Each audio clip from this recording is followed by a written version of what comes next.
Hi everybody, I'm Philip Duncan. Thanks for joining us as we track the Antarctic Blast moving up the country. It's only just getting started as we go in towards the weekend.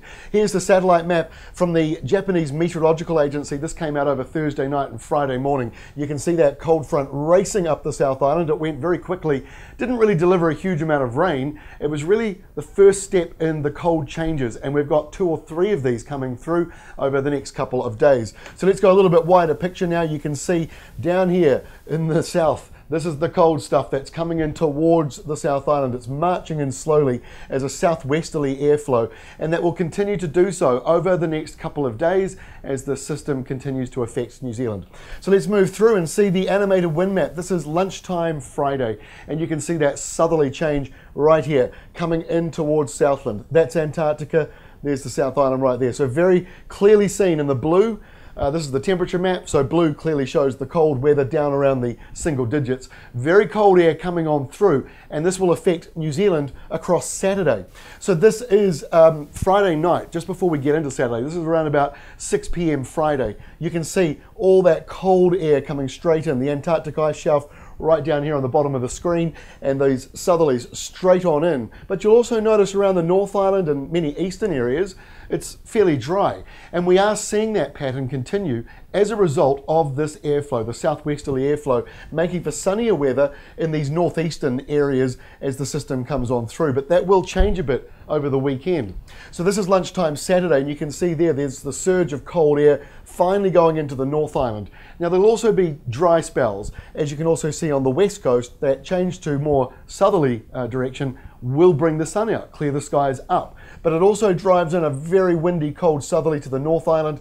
We'll see snow showers around the desert road, also around the Rimutaka ranges, but also a clearance behind it. This is not a lingering system. Some people think when we get a cold blast, that means we've got days of rain or days of snow. But think about it, this stuff's moving through very, very quickly, and we're a couple of big islands in the roaring 40s. So this weather doesn't stick around with us. We get stuck with the winds, but the actual fronts, they move through fairly quickly. So we're not really expecting snow to linger in a lot of places. But the one disclaimer to that is obviously around Southland and Otago, where you're sort of going to get relentless showers coming in, and they will start to accumulate at certain altitudes and elevations as that cold weather sets in and the snow starts to fall a bit more. Temperature-wise, this is lunchtime Saturday and it's pretty cold. Dunedin, look at you, struggling to sort of get above a few degrees across the day. It'll be a very cold day. Some more sheltered areas might warm up a little bit further than that, but lunchtime shows a number of places around that sort of 0 to +6 degree mark. So it will be a cold day on Saturday. Lunchtime Sunday.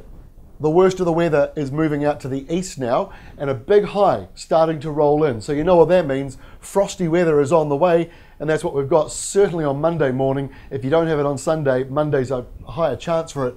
With that high coming in, locking in that cold air, and we'll have pretty much clear evenings with light winds. So it's going to be a cold few days ahead, but this does not linger with us for too long, because next week, waiting in the wings, these are northerlies coming back. So next week we'll be warm again with temperatures back into the mid to late teens, maybe even 20 degrees.